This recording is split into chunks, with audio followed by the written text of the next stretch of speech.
Welcome to the Gloves Are Off Overtime Edition. I'm Moses Woldu. I'm pleased to be joined by these two fine gentlemen. Of course, Greg Buchanan, my co-host. Hey, Moses. And Andrew Brethauer. You are the sports editor for the Lloydminster Source. That I am, yes. All right. Well, you know what? I want to know if you would have a great relationship with your bosses, because I'm sure they're the ones who decided who got hired to take the position, correct? That should be the safe thing to say, right? That's how every job should go. You know, you have a trickle-down effect. Well, that didn't quite happen with the Montreal Alouettes. Now, normally it's the GM's job to kind of see who would take over in terms of the coaching position, or at least have a say. That didn't happen with the Montreal Alouettes. As Jim Popp was, at least they went over his head. The owner of the Alouettes said, you know what, we're bringing in Tom Higgins as the head coach. Now, Jim Popp wanted to be the head coach as well as take over the GM duties, but that didn't happen. So, this odd couple relationship, do you see this maybe mending as the season goes along, or can this create more tension and become problematic for the Alouettes this season? You can't see it being any good. You have your boss, who's your boss, the owner, and then you have the general manager who's responsible to hire that coach, thought he was going to be that coach, and then all of a sudden kind of the rug gets pulled out from underneath of him. And so he didn't know until they made the announcement that Tom Higgins would be the official head coach. So if I'm Jim Popp, I'm the general manager. I should know all the football operations duties of this football club.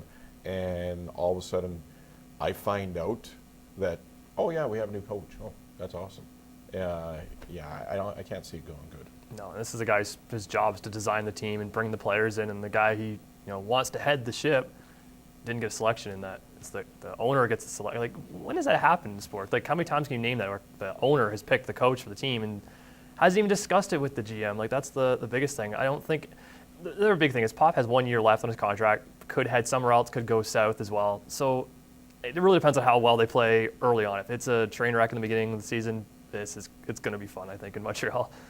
One of the nicest things, especially if you're a franchise, is to have the franchise player back you and saying, I want you on my team. Well, apparently that's the case for Andrew Luck and the Indianapolis Colts, as, of course, Luck's former teammate at Stanford, Jonathan Martin, not necessarily a free agent just yet, but likes to have him behind center, says he could be a guy that could protect him anytime on that offensive line.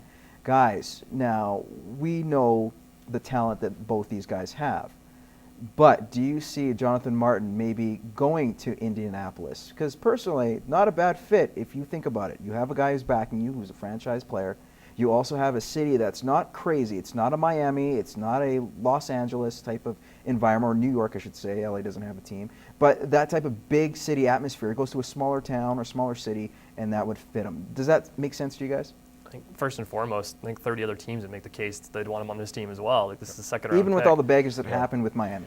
I think even with all the baggage, this is a second round pick player. Like, this is a good player. It's not like it's just some throwaway guy. This is a good player that can make an impact on any single team. Is he going to go to that team? Well, we got to deal with Miami. Still has him under contract. Is Indy the best fit for him? Probably would be if you want to pull that Stanford connection and that Luck's already coming out and saying, yeah, I would love to have him in, but it's up to Miami, and they're going to get the best value out of him trading him to somebody in that. And there's 30 teams that are probably going to want this guy.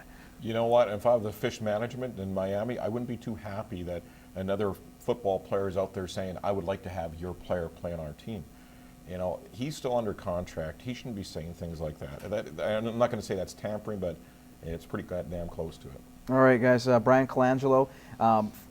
This is what we know. We don't really officially hear them say it in terms of management positions, but if you have a terrible team, and it doesn't matter what sport it is, and you're looking to get that first overall pick, a lot of them will tank. They won't admit it, but you kind of have that feeling they would do it. Well, former Raptors general manager Brian Colangelo said that, you know what, a couple seasons ago, we were planning to tank because we wanted a top pick. Well, of course, that didn't happen. The Raptors played better than they were supposed to, and I find it hard to believe that you can actually suck at sucking. But apparently that's Brian Colangelo's case.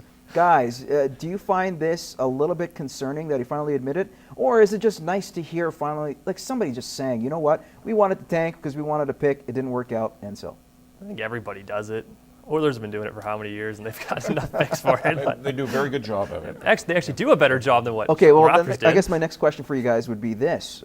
Would you, if you're the NBA, be concerned that a guy like Brian Colangelo's actually come out and said this, and maybe you want to change things up? Of course. If I'm the NBA, I want every game and every night to be important. I don't want any throw-ins. But you see, as a general manager, you have control of the product that's on the court. So all of a sudden, you're trading away this guy, trading away that guy. You bring in this guy, and you know that he's not a legitimate everyday player, but he's playing. So you kind of know, you're not throwing it in, but you know, I'm not giving my coach the best talent available. But at the end result, if we lose, we lose. And what are you going to do? Like, what can the NBA actually do? You're going to punish the team who's bad already, and you're going to take their pick away?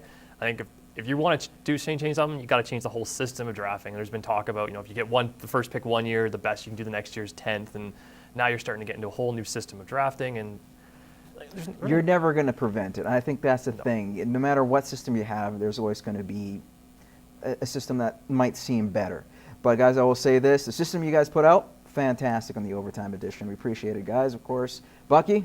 Thank you, Moses. And Andrew. Thank you very much. All right, and thank you for joining us on the OT edition of Gloves. You can tune in every Tuesday night on CITL, check out the show, and any questions that we missed, tune into our Facebook page, and then you can hear us blab for a little bit more. In the meantime, we will see you in 7 days.